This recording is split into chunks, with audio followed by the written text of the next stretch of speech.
iki ndakibabwire ntimujya mu mukondora zose. Buramatari yavuze ati umubanyi mubi murazi ko ariko araduhigira mugana aramaze kumugabisha uzotuvyoga tuzomuvyonga.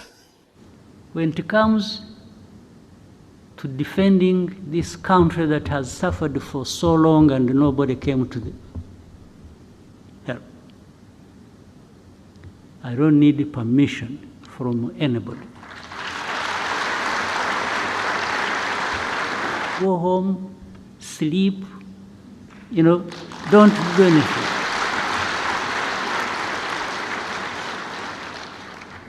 Nk'uko mumaze igihe kinini mubikurikirana mu binyamakuru bitandukanye, igihugu ca Kongo kiri mu bihe bitoroshe.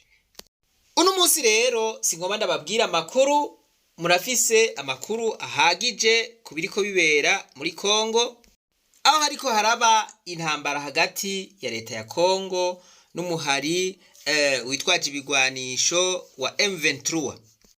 Iyi ntambara rero imaze kuvugwa ko vyinshi cyane kandi imaze gutera ingaruka nyinshi, haba ku gihugu ca Kongo ubwaco, haba ku bihugu bibanyi bico gihugu, eka mbere no ku karere kose.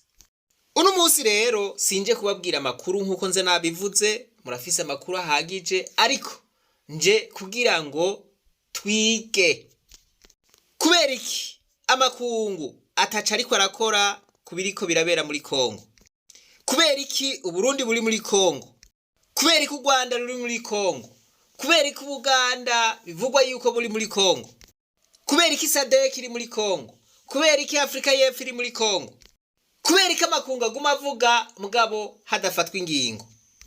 Nizahe ngaruka iyi ntambara ishobora kugira ku bihugu vy'u Burundi canke n'u Rwanda?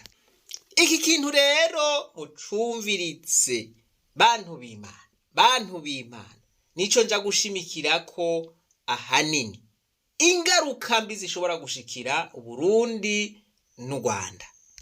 Bivuye kuki? Bivuye kuri iyi ntambara iri muri Kongo. Iki kintu rero nico nza guhereza ko, ariko nico kintu cambere gikomeye kandi kibabaje cyane nza guhereza ko muri kino cigwa. Ico kintu uyaranje ucumvirize, ni kintu gikomeye kandi kibabaje cyane, gishobora gusubiza inyuma imyaka n'imyaka igihugu c'u Burundi n'igihugu c'u Rwanda. Ariko imbere yuko ntandukira ivyo byose mvuze, reka manze ndabahe incamake y'ukuntu ubu ibintu vyifashe mu gihugu ca Kongo. Ariko ntandukira n'ibijanye n'akahise, ibijanye n'indondora gihugu canke geography, nje ndangiriza kuri ca kintu nababwira. Intambara irashushe mu gihugu ca Kongo, cane cane mu buraruko bw'ico gihugu. Aha ndavuga mu ntara ya Kivu. Iyi ntara ya Kivu ndiko ndavuga igizwe n'ibice bibiri, igice c'amajepfo n'igice c'amajaruguru. Igice c'amajepfo ndiko ndavuga niyo bita Sud Kivu, c'amajaruguru nayo niyo bita Nord Kivu. Bivugwa yuko haciye imyaka irenga 30 iki gice kibangamiwe n'intambara. Intambara z'imigwi itandukanye iva mu bindi bihugu ikaja kugwanira ku gataka ka Kongo. Iyo migwi harimwo umugwi wa M23 uvuga yuko uharanira uburenganzira bwo kuba abakongomani. Uwo muhari rero bikavugwa cyane yuko ushigikiwe n'igihugu c'u Rwanda.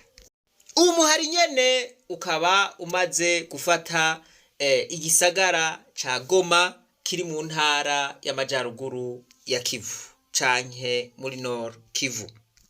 Ico gisagara akaba ari naco mugwa mukuru wa Nord Kivu. muri uwo mwanya ndiko ndavuga ico gisagara gikontorogwa n'umuhari wa M23.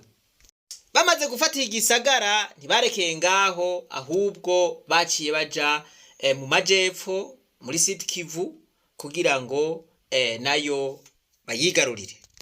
Aha bivugwa yuko baciye bigarurira agace kitwa Nyabibwe. Bivugwa yuko ako gace kari ku birometero 100 uva i Bukavu. Bukavu nawo akaba ari wo mugwa mukuru wa Sud Kivu.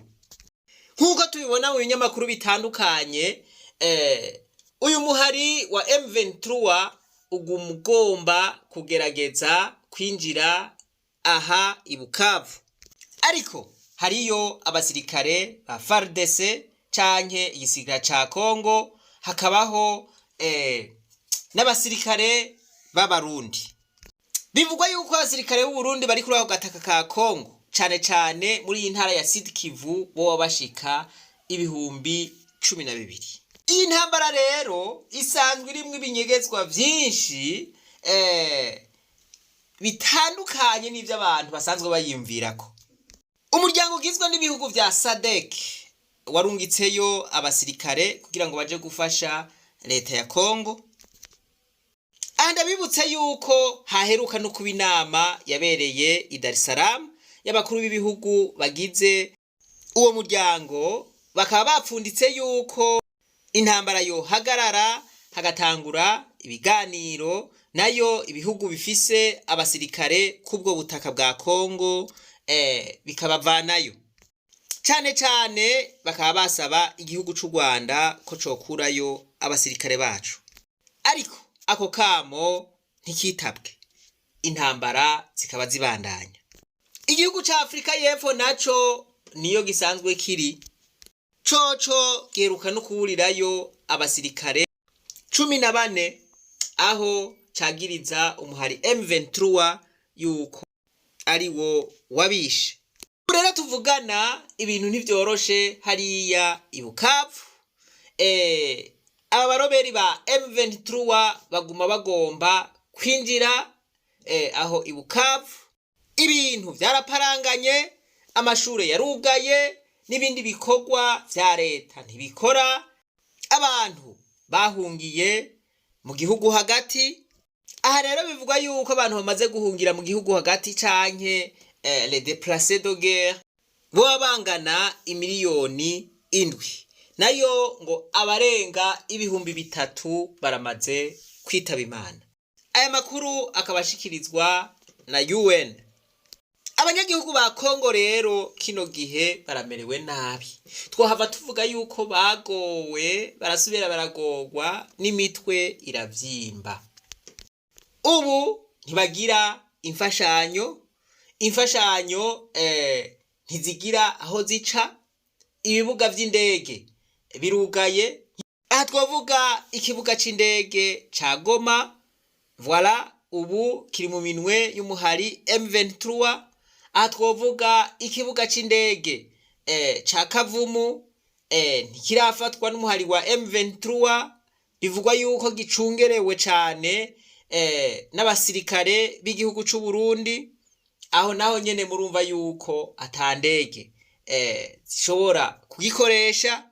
Ivyo bibuga vy'indege rero nivyo vyociyeko imfashanyo yo gufasha abakongomani bamerewe nabi. Ubu nababwiye yuko vyugaye.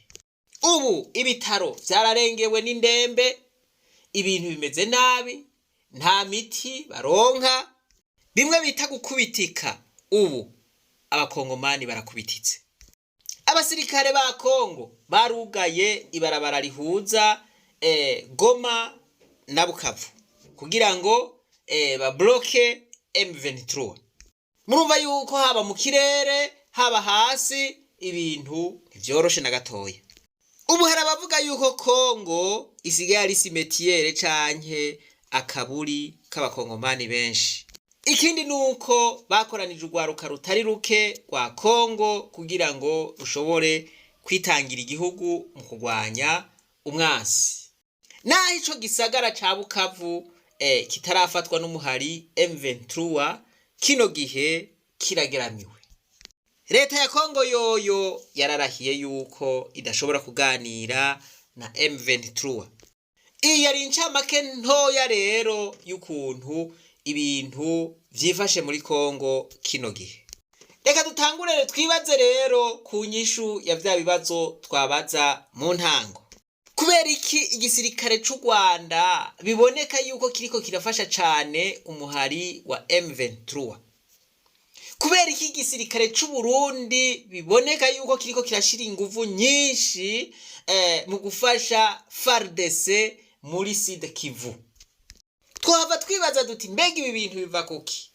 Aha nivyo babifitaniye isano na kahise. Muti noda ko kahise nagakiga wampaye inka. Banze mwumviriza akantu kumbure biraza guca bibereka igituma Uburundi bushobora kuba buriko buripanga muri Sud Kivu, hanyuma u Rwanda nago rukipanga muri Nord Kivu. Bivugwa yuko imbere y'ikinjana ca 18 no kuvuga ngo abakoroni bataraza gukoroniza Afrika. Aha tayari twahejeje kwinjira muri ca gice ca kahise nababwira. Bivugwa rero yuko iyi ntara ya Kivu yoba yari ku bihugu bibiri, igihugu c'u Burundi n'igihugu c'u Rwanda. Igice Nord Kivu ihana urubibe n'u Rwanda bivugwa yuko kingana n'ibirometero 220. Ku rundi ruhande igice Sud Kivu canke Kivu y'amajepfo ihana urubibe n'u Burundi bivugwa yuko kingana n'ibirometero 300. Aha rero imbere yuko abakoroni baza murazi yuko hariho ubwami mu gihugu c'u Burundi, ubwami bw'abarundi le Rwatele. Donc no mu gihugu c'u Rwanda niko vyari bimeze. Ituma muzokumva ngo hariho abarundi baba muri Kongo, hariho abanyarwanda baba muri Kongo, hariho umwami w'abarundi aba muri Kongo, umwami w'abanyarwanda ari muri Kongo. Voilà, nuko vyari bimeze. No kuvuga ngo ivyo bihugu ubwami bwavyo bwarashikayo. Aha mbere muri Sud Kivu hariho n'akazinga bita Ijwi, murabibuka yuko nakaberetse. Aka kazinga biravugwa yuko umwami w'abarundi baba mu gihugu ca Kongo yaragafitiyeko abagore. Mu ncamake rero Nord Kivu yari ku ruhande rw'u Rwanda, Sud Kivu nayo ikaba ku ruhande rw'u Burundi. Ivyo nibaza ko vyumvikana. Yagiye guhinduka ryari none? Bivugwa yuko vyaba vyagiye guhinduka mu kinjana ca 19 colonisation imaze kuba muri Afrika. Murazi yuko haciye habaho imbibe nshasha zigabura ibihugu. Ibihugu bimwe bimwe ugasanga vyatakaje intara, ibindi navyo ugasanga vyaciye bigacamwo. Bivugwa rero yuko iyi ntara ya Kivu yaciye yomekwa kuri Kongo. Ca gice ca Kivu yepfo cari ku Burundi comekwa kuri Kongo. Ca gice ca Kivu ya ruguru cari ku Rwanda comekwa kuri Kongo. Voilà. Murazi yuko Burundi bwatakaje na za Bugufi za Kigoma hariya. Kwibaza ati kubera iki ibi bihugu igihugu c'u Burundi n'igihugu c'u Rwanda bihatanira cane nk'ubwo burere, kimwe kikikomeza amajepfo ikindi kikikomeza amajaruguru. Aha rero umuntu yoca yibaza ati mbega haba abantu sugwenge ntibagomba kwisubiza buke buke izo ntara zari z'ivyo bihugu? Nico gituma nababwiye nti intambara yo muri Kongo inyegejemwo ibintu vyinshi. Ibintu bisa nibi mwoshobora kuvyumvira gatoya mu kibazo umenyesha makuru yabajije umuvugizi wa gisirikare c'u Burundi, akabihakana mugabo kumva yuko ari ibintu vyegereye ibi bintu. Kumva izimvururu ziriko zirabaho hakurya novuga nti n'uruhombo, kuko umuzo w'igihugu ca demokrasi Kongo iharanira intwaro rusangi nticari kuba umuzo mwiza kugira ngo twagura akarere. Murabona yuko hari ingorane, ubu rero tubanza gutorera umuti izo ngorane, ariko n'ivyo bikorwa ntivyahagaze. Rero igisirikare cy'u Burundi twe duhagaze neza, kandi ni igisirikare gikora ibikorwa gituma kikabirangura neza. Ati naho habaye umuzo w'igihugu ca Kongo, voilà. Ati ntitwagiye kugira ngo twagura akarere, voilà. Muca mwumva ka kantu ko igituma bariyo naho kataza gafatanye directement nuko Kivu y'Epfo yari ku Burundi, murumva yuko vyegeranye. Reka mbere twumve insiguro atanga ku gituma Uburundi buri muri Kongo. Amahoro n'umutekano hano mu karere nivyo muratubwiye uno munsi uko amashyirahamwe mpuzamakungu eka nayo masosiyete twavuze yuko yoba afasha uko yakiriye yinjizwa canke abasirikare b'u Burundi aho muri Kongo. None uno munsi ko turi mu karere k'ibiyaga binini, mbe ibihugu bibanyi vyovyo ni gute vyakiriye ukwivanga cyane cyane kw'igisirikare cy'u Burundi mu njyane za Kongo? No subiramwo nkakosora yuko igisirikare cy'u Burundi nk'icivanze cyaratumweko kugira ngo turondere inzira nziza inyishu y'amahoro n'umutekano. Umuntu agiye afise bene iyo ntumbero, utagiye kwimba ubutari, utagiye kwiba, ubwiye neza. Ibihugu bibanyi muri aka karere bavyakiriye gute? Ibihugu bibanyi sinzi ivyo mushaka kuvuga, mwodomako ubwa mbere igihugu kibanyi ca mbere ni Kongo cavyakiriye neza. Igihugu kindi kibanyi sinzi ko twodondagura kimwe nka Tanzania niri mu bijanye na SADC. Igihugu cy'u Rwanda sinibaza yuko covyakira neza kubera naco kiragirizwa yuko gifasha M23 muhari ico ntaco turumva ibica kuma ngurukana bumenyi. Hariho n'umushikiranganje yigeze kivuga ko yuko abarundi bifatanya na za FDLR, mugabo kimwe gusa nagomba kandi na nyine cubahira umukuru w'igihugu yarakivuze neza, aravuga ati igisirikare cy'u Burundi cyatumwe ko kumugarango izuba riva, kandi ntigifatanya n'imihari canke imigwi, kigenda gufatanya n'ibisirikare bigenzi vyacu vyize ku ishuri imwe kandi bicungera amahoro n'umutekano w'igihugu n'abene gihugu. Rero abavuga ugutuka nta gutorera, kuvuga ivyo umuntu ashatse nibisanzwe. Hari n'abavuze bati ntitwavuze ntitwishuye. Twebwe ibintu bimwe bimwe iyo tubonye bitagira umwanya wavyo mu kibanza cyacu ntituvyishura, urabireka hanyuma bikiheza. Nibaza yuko mwumvise igituma igisirikare cy'u Burundi coba kiriko kirashira ingufu nyinshi muri Kivu y'Epfo. Murumva ko bifitanye isano na vya bindi nababwira. Ubu rero umuhari M23 ufise igice c'amajaruguru, kandi bivugwa yuko ufashwa n'u Rwanda, kandi u Rwanda rusa n'urutabiharira. Uburundi buri muri Kongo mu gice c'amajepfo, kandi ntibuharira yuko utariko burafasha leta ya Kongo. Aha rero Bukavu ni kuri point strategique. Abarundi bafise iki gice mu gihe bishitse bagakubitwa bakaneshwa, aha bazoba batakaje izo bibaye perte monumentale. Aha nta kintu na kimwe bazoba bakicanze. Mu yandi majambo Uburundi buzoba butsinzwe. Nta kindi novuga. Kongo ibuze iti ngo dufashanye, twaciye tubanguka bwa gisiga turusha umuravyo kunyaruka.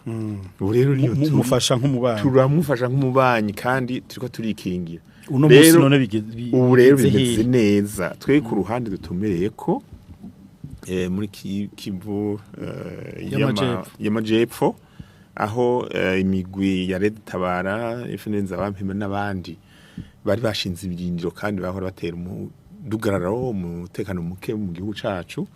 Za Gatumba murabizi, za Gihanga, Rukoko, imodoka atayarengana saa 12 hageze zidatezwe umutego, batambuye abantu, batibye abantu, ivyo vyarahagaze. ivyo nivyo twabanje gukora. Hama rero tumaze kwirukana ku birindiro bariko, ubu duca dufasha gucungera amahoro n'umutekano, abakongomani nabo barime bimbure. Nico gituma rero ako karere ubu turagafashanya kugacungera, kandi hameze neza za Uvira, muze mu bazi za Bukavu baragenda mu ijoro, hanyuma bararima imirimo yabo, bararangura haba ibikorwa by'ubudandaji. Murazi nuko umupaka buguruye mu Gatumba, bakavuga bati mugire ibidandazwa muhanahane, ibidandazwa niki. Bo murumva yuko igice ca Sud Kivu arico gifatanye n'u Burundi kandi gikontororwa n'igisirikare c'u Burundi. Hamwe rero Sud Kivu yoshika mu minwe ya M23 igatsinda igisirikare c'u Burundi, hoba hahindutse ibintu vyinshi cane. Reka manze mvuga aka kantu. Mwari muzi yuko intara ya Kivu yonyene isumba igihugu c'u Burundi kure niyo. Kivu ingana n'ibirometero kwadarato 124. Ariko Uburundi bungana n'ibirometero kwadarato 27,000 n'ibice birengako. Noro Kivu ifise ibirometero 59 n'ibice birengako kwadarato. Sud Kivu ifise ibirometero 65,000 n'ibice birengako. Murumva yuko Sud Kivu yonyene isumba Uburundi incuro zitatu zose. Bo ni hafi. Nimwumva aka kantu rero kumbure kaza kuba gashasha kuri bamwe bamwe. Mwari muzi yuko Bukavu iri hafi cyane ya Bujumbura gusumba uko Makamba iri hafi ya Bujumbura. Umviriza, kuva i Bujumbura uja i Goma hari ibirometero 331. Ariko kuva i Bujumbura uja i Bukavu hari ibirometero 137. Kuva i Makamba uja i Bujumbura hari ibirometero 164. Murumva yuko uri Bujumbura i Bukavu ari hafi cyane gusumba kuja i Makamba. Uvira nayo iri hafi y'Ibujumbura gusumba kuva Ibujumbura kuja mu Rumonge. Kuva Ibuvira gushika Ibujumbura hari ibirometero 26. Kuva Ibujumbura gushika mu Rumonge hari ibirometero 78. Murumva yuko Ibuvira ari mu nzu. Rero byumvikana ko hamwe M23 yo kwigarurira Sud Kivu yose, no kuvuga ngo harimwo za Uvira, za Bukavu, yoba iri kwirakontorora igice cose gihereranye n'u Burundi. Ariko mu gihe ico gice coba kiriko gikontororwa n'abasirikare b'Abarundi, murumva yuko vyoba bigoye cyane ukuntu M23 yoshobora gukontorora ako karere twavuze. Aha rero twari mu by'indondagihugu, twari muri geography, ndabereka ukuntu Bukavu, Buvira, donc vyegeranye cyane n'igihugu c'u Burundi. Ubu naho rero reka tuje mu vyerekeye imibano, nje ndababwira na ca kintu gikomeye kandi kibabaje cyane gose ku gihugu c'u Burundi no Rwanda.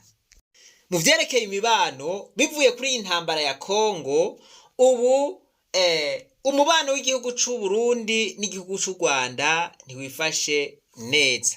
Ivyo murabizi. Murazi yuko n'imipaka y'ivyo bihugu yugawe. Iyi ntambara rero iri kuraba muri Kongo iriko iratuma haba icuka kibi cyane. Ico novuga yuko ari skandale ku Barundi eka mbere no ku Banyarwanda.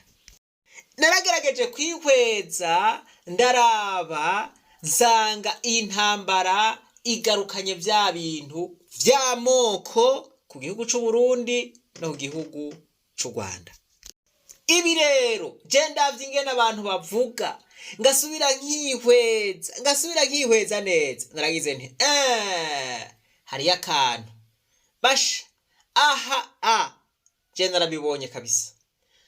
Intambara iri kwiraba muri Kongo iri kwizana icuka kibi, cacuka c'amadayimoni y'amoko. baba bavuga ibi canke biriya kuvyerekeye iyi ntambara, ugerageje kubumviriza neza uca wumva aho bahengamiye. Wa muntu ati imbaragasa ntizishobora guhera hehe. Aha rero ibi bintu tugabe cane. Murazi neza aho vyashikije ibi bihugu vyacu, Uburundi no Rwanda. Iki kintu c'amacakubiri c'amoko ni ikintu kibi cane gose. Rero je nari nkikurikirana kugira ngo ndabe yuko arivyo canke noba ndiko ndaraba nabi. Pavura nsanga hariho n'abandi bantu bamaze kubibona, pavura nsanga hariho n'abandi bantu tubibona kumwe. Ndavuga nti vya bintu finalema sinigeze nihenda. Abo bantu rero bamaze kubishira habona nabo babibonye n'abasenyeri. Banywanyi ba radio yacu RVR ijwi rinywanisha, dutanguye yindwi muri aka karere ka Afrika duherereyemwo havugwa cyane ugukomera kw'indwano imaze imyaka ine isubiriye kwaduka mu ntara ya Kivu yo muri Repubulika Iharanira Demokarasi ya Kongo. Batabizi, iyo ntara ihana imbibe n'ibihugu vya Uganda, u Rwanda no Burundi. Mu buraruko bwayo itwarirwa mu gisagara ca Goma, mu manuko naho umurwa mukuru wayo ukaba Bukavu. Iyo ntambara rero aho imariye kwiha inkumbi nyinshi mu gisagara ca Goma, cyavuye mbere gifatwa n'umurwi w'abarwanya leta y'iyo Repubulika Iharanira Demokarasi ya Kongo, iriko iratera imanuka igana umuji wa Bukavu, kandi akoba ntikobura kuko izorandagata gushika ni Buvira kw'irembo ry'Uburundi bwacu. Noneho twarumvise yuko igihe yipfuriza umwaka mushasha abaserukira ibihugu byabo ngaho iwacu, nyene icyubahiro umukuru w'igihugu cyacu yavuze atarya umunwa ko atagikozwe iyo ndwano ishobora gukwira muri aka karere kose k'ibiyaga binini vya Afrika yacu. Icyo tutokwirengagiza kandi nuko ifoye nk'ishaka gutoneka igikomere c'amacakubiri y'amoko twariko turagerageza kuvura mu kuremesha ingendo yo kurekuriranira no gusubiza hamwe. Nidukure hasi rero, bamwe bose bisunze ukwemera kwabo, dusabe Imana ngo idukingire ako kabi. Twara mana yanje, Imana idufashe aka kabi kanuka, aya madayimoni ntasubire gufata ibi bihugu vyacu. Itakuwa hatari hajabu kubwa sana. Ati bibishitse no mu gihe ibiguma vyatewe nico kiza kibi kibishe bitari bwakire. Imitima y'abarundi ntiyari bwakire, ntitwari bwagire reconciliation, ntitwari bwasubire kunywana, voilà, ntitwari bwahariranire. Mwiyumvire ibi bintu biciye bisubira bikaduka, Uburundi bwoca busubira inyuma nk'imyaka 500, u Rwanda gosubira inyuma nk'imyaka 500. Ibi bintu ntihagire ubifyinako n'ibintu bibi cyane, n'ibintu byambabaje gose cyane gusumvya ibindi. Muze murumviriza ibimenyesha makuru, abagira amakomantere usanga bashizemwo kakunyu kajanye n'ibintu by'amacakubiri ajanye n'amoko. Rero ibi bintu bishobora guhindura ibintu byose twari dusanzwe tubona, canke ibintu byose twari dusanzwe turimwo bikagira iyindi ntumbero. Mu Burundi twari dusanzwe duhanzwe n'ibindi bintu bidafatiye kuri ivyo. Twari tuzi yuko ivyo bintu biriko birakira, mugabo hamwe ibi bintu iyi mforo nk'uko ayivuze yosubira igashinga imizi, bya bindi byose za ngorane zose uko twazibona zica zihinduka zikagira iyindi sura. Bimwe byaba basuma bari bageramiye igihugu, bimwe by'intwari itabereye, bimwe byo gutegura amatora adatomoye. Twebwe novuga yuko ingorane zacu, ingorane turimo twari tumaze kuzibona neza, kandi twari tumaze no kubona ingene twoshobora kuzitorera umuti. Mugabo mu gihe hajemwe ibi bintu by'amoko ibintu bica bihinduka bikagira iyindi sura, ya ntambwe twari tugeze ko igaca yibagirwa. Ibi bintu nasanze ari bibi cyane rwose. Iyi shetani, iyi dayimoni mukabona isubiye gufata Burundi n'u Rwanda, bizoba ari ibintu bibi rwose. Aha ya madayimoni yari yihwenyaritse canke yararyamye, ubu yavyutse ariko araduza ibipimo. Voilà, umuntu agize komantere kuri ibi bintu wese, kuri intambara iri kwiraba muri Kongo. Voilà, atari umuntu yashikiriwe n'agakiza, atari umuntu yajanjaguritse, atari umuntu yamenye Imana vy'ukuri, usanga bimwe vy'amoko, vya bindi vy'amacakubiri. Voilà, kamere yasubiye kumudugana. Ibi rero Mana dusenga, Mana dusenga, ubidukingire ntidusubire muri ibi bintu. Jewe aha nimba mumaze gukurikirana inyigisho ntanga, ndamaze kwemeza yuko atabwoko bw'abatutsi buriho, atabwoko bw'abahutu buriho mu Burundi, atabwoko bw'abatwa mu Burundi. Jewe nemeza ntakekeranya, mfashijwe na mutima mwerana canke na mpwemu yera, ndemeza yuko hariho ubwoko bw'abarundi. Ubwo nibwo bwoko jewe nemera. Uje ukavuga ngo jewe ndiki, jewe ndikiriya, jewe ndikiriya, vyandagutakiye, aho ivyo birakuraba. Jewe nzi neza yuko hari ubwoko bumwe, ubwoko bw'abarundi. Kandi ndibaza yuko no mu Rwanda ariko kuko nyene nta bwoko bw'abahutu buriho, nta bwoko bw'abatutsi buriho. Ivyo ni vya bindi abakoroni batuzanamwo, hanyuma tugasha tubigumamwo, tugasha tubishira mu mitima yacu, mu mitwe yacu. Ubwo rero je nibaza yuko ari ubujuju butagira uko bungana. Ibi bintu vyaratumugaje ngaha mu Burundi no mu Rwanda. Nukuri twemere izi ntege nke turazifise. Ibintu vyadushikiye, ibintu vyashikiye u Burundi n'u Rwanda nta nahandi hantu ndavyumva. Ariko Imana ishimwe, ndatanguye kubona yuko abategetsi batanguye kwicura yuko hari abantu bashobora guhaguruka bakavuga bati twebwe ntiturabahutu, ntiturabatutsi, ntiturabatwa, twebwe turabarundi. Abo bantu rero je ndizera ntakekeranya ko bashobora kuburunganwe rushasha rushobora gukuraho ibi bintu vyazanywe n'aya mageneration. Nabwiye yuko urugwanko rw'amacakubiri rubwirizwa gukurwaho n'abantu canke urunganwe rushasha. Abandi bobo biza vyarabamugaje, baza barabaye ibimuga kubera ibi bintu vy'amacakubiri. Twarabonye ibintu byo kubeshanya ngo turi bamwe, ihageze biragorana. Mwumviritse habaye ikinyoma cyo kubeshanya ibintu ngo voilà, amacakubiri ahagaze ku kinyoma, amoko ahagaze ku kinyoma. Iri bitegeka ati kuri batatu hategezwa kubamo umuhutu n'umututsi n'umugore. Nikibi ciyumviro niri bitegeko bijamwo. Babatereko naho muvuga uko hari abantu twibagiye shiramwe abatwa ati muri cooptation. Je muri mwe ndabona abadepite n'abazo abadepite. Je nyangira bagire clin d'œil.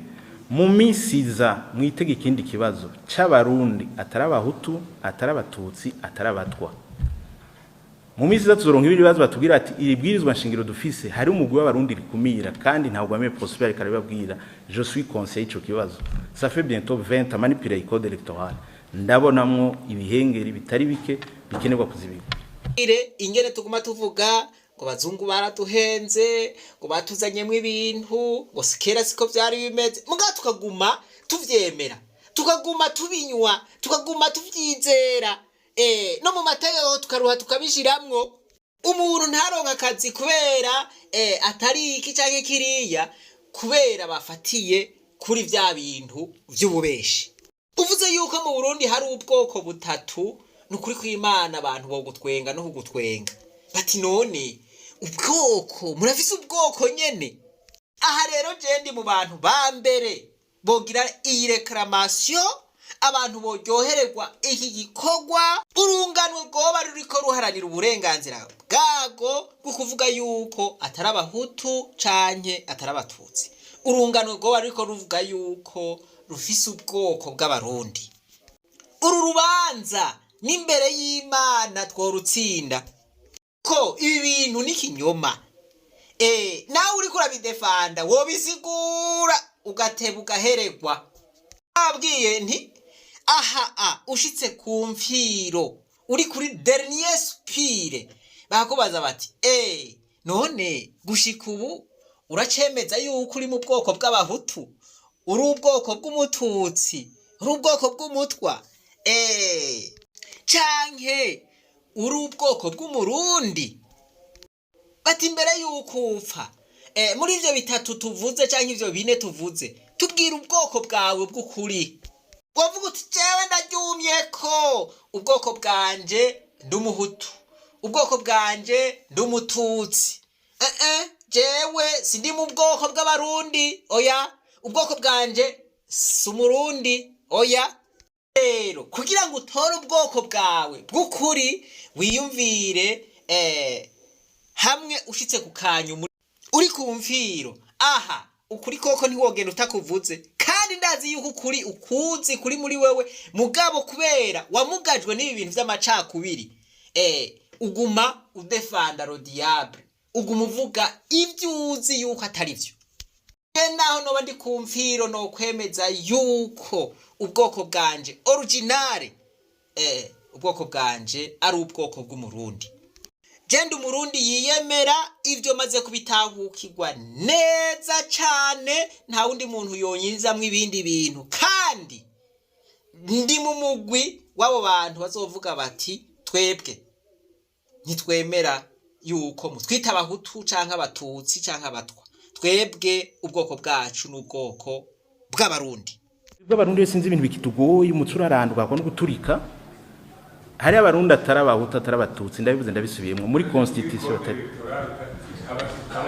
Banzureke ndakubwire mwampaye akanya kandi babwire. Banzureke ndiko ndakubwira. Ico nashaka kubabwira iyi code electoral dufise, iyi constitution dufise, jewe nta Banzureke iyi code electoral dukorera ko ni constitution. Jewe nagize droit de l'homme narabifatiye umwanya, ndabona yuko mu minsi igiye kuza hari ubundi bwoko bw'abarundi bazoreklama kuri bwirizwa nshingiro ribakumira, izoba objet de réflexion. Izoba objet de réflexion. Abiyita abatutsi baje ngaho, abiyita abahutu baje ngaho, abiyita abatwa baje ngaho, mugabo nubwo bundi bwoko bw'abarundi batemera yuko ari abahutu canke ari abatutsi canke ari abatwa baje ngaho, nabo itegeko canke ibwirizwa shingiro ribemere yuko babaho. Ubwo burenganzira rero n'uburenganzira tuzogwanira hazarani kugira ngo dutuze turandurane n'imizi iki kibazo c'amacakubire afatiye ku moko twama chama kidusinzikaje igihe cyose. Nyene bo kwiyumvamwo ubwo butumwa kandi bakagira umwitwarariko kuburangura. Emwe ivyo ari byo byose ntibawufate minenerwa, kuko ngureka kugarura impene ikiri hafi yarenga umurambo ukabira nkayo. Umuhinga wo kuzimya umuriro wa Nyakanga aharura aho utarashika ngo ubura aho ufatira, kandi nawe nyene aronka hashimikira mu guhamika imbeya zawo. Voilà, mwavyumvise ibitari bike rero kugira ngo ibi bintu ntibihave bidukwegera akarambaraye ngo bidusubize muri vya bintu tutari bwakire neza, dusabe ko hobaho ibiganiro, kuko je namvuga nti ibiganiro niwo muti w'ingorane zose usanga zihanamye. Hanyuma natwe kubitwerekeye duhagarare magabo, ibi bintu ikicuka ntigitume dusubira gucanamwo duhagaze kuri bimwe vy'amoko kuko vyari bitugejeje ahantu habi cane. Tubisubiyemwo twoba tugowe, twoba tugotse, utwigoro twose, intambwe zose twari dushitseko zosubira ibuti. Hanyuma ndasavye urunganwe rushasha rutemera ibi bintu vy'amoko, amoko y'amomekerano nk'uko Perezida Petero Nkurunziza yari yarabivuze, ko gomenya ko iki arico gihe ciza co guhagurukira uburenganzira bwabo. Twebwe ntituri mu bwoko bw'abatutsi, ntituri mu bwoko bw'abahutu, ntituri no mu bwoko bw'abatwa, turi mu bwoko bw'abarundi. Turi ubwoko bumwe, ubwoko bw'abarundi.